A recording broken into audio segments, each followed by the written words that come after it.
So anyway, at this meeting, I met up with Dave, who was one of the NORAD intelligence officers, and I developed a lifelong friendship with this gentleman. And I met him on several other occasions, and I also discussed the situations about UFOs on many other occasions. And he told me of many things that really was never made public, and it only indicates that the public has no idea of the reality dealing with the alien phenomena. Mm-hmm. And Dave, that wasn't his real name, was it? No. He wanted, he put a certain amount of trust and confidence in me that whatever he gave me in confidence would be respected, and I've always respected that. And no, he wanted to maintain anonymity. And so did Dave ever tell you who these aliens were, where they were from, and most importantly, why they were here? Well, he had some idea about the E.T.s. Now the E.T.s? The E.T.s were the Greys. Okay. Is that the star system they're from? Yeah. Okay. And he had been to Area 51 with two other NORAD officers. So he had heard all about the E.T.s. He knew about them. But the other ones he didn't, like the Pleiadians and so forth. He had no idea about that. So years later, when he retired and I retired from the Air Force, we were left with the same questions we had when we first joined the Air Force. Who were they? Where were they from? Are they a threat? All this sort of thing. And so that's where it was at. So I understand that in desperation you turned to Einstein's wise maxim, no problem can ever be solved by the consciousness that created it. Right on. Yes, indeed. Because obviously the alien spacecraft did not conform to our third dimension laws. They appeared and disappeared instantly, all this sort of thing. So I was talking to a very spiritual person who told me, he says, yes, you'll only get your answers in a higher dimension, like in the fourth dimension.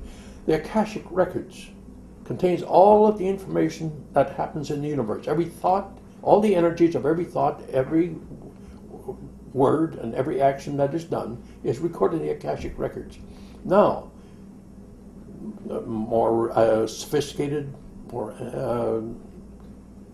older souls, I suppose, can read the Akashic Records and can interpret them, and that's important. And she suggested that I do this. I contact the Transgender group through a channeler, because they have no voice box. So I can contact them through a channeler, Rick Thurston, who is reputable in the world, has worldwide, recognized worldwide as a channeler. And I did. I hesitated, mind you, for several months, because this was such a challenge to me. You know, I was raised with the basic Christian beliefs, and when you're dead, you're dead. You might be strumming a harp, but you know, you're not talking to people after that. So it was quite an ordeal for me, but I was so desperate for information that I finally agreed to, and over a period of the last 10, 11 years, I've communicated with the Transgender group, and all of their information that I got from them is included in this book, Challenges of Change. So the obvious question is, who are the Transgenders? Now, the Transgender consists of 43,000 ancient souls who blend all of their experience and their knowledge to provide advice and information to other souls who are on, you know, existing in the universe.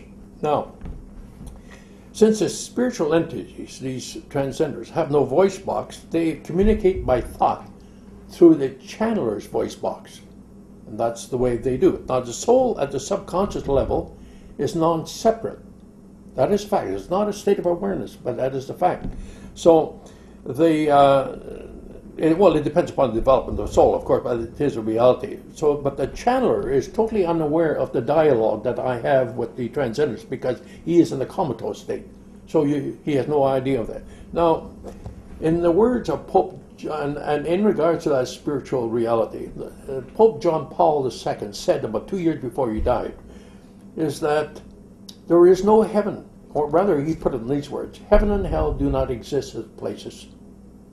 That's a monumental statement for the Pope to make. He said it is a state of mind.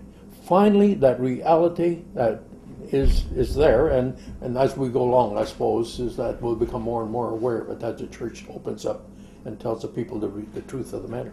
One of the central themes of your book utilizes the four horsemen of the apocalypse, symbolically, of course, metaphorically, of course.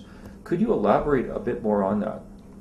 Yeah, the Transgenders, we have discussed this on many occasions, and they reveal that in symbolic terms of the four horsemen, the apocalypse, all this is taking place now.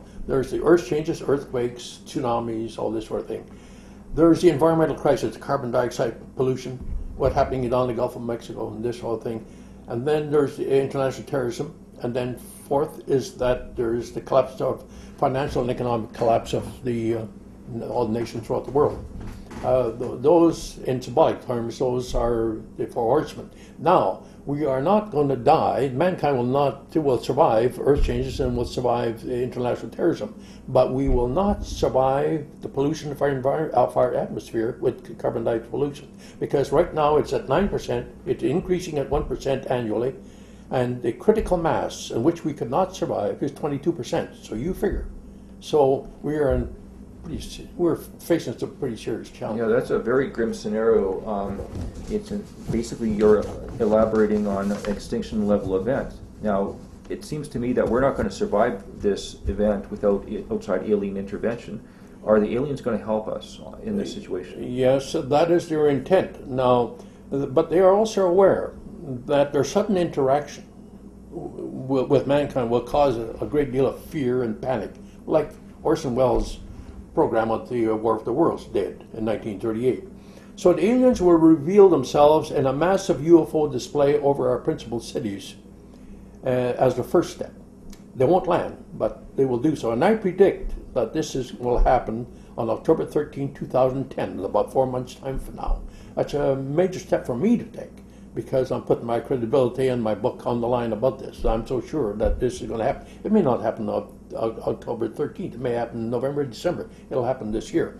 However, they won't land this year, but that will come later. But it is a first step in our future relationship with the alien reality, and then our world will have changed forever. Thank you very much, Dan.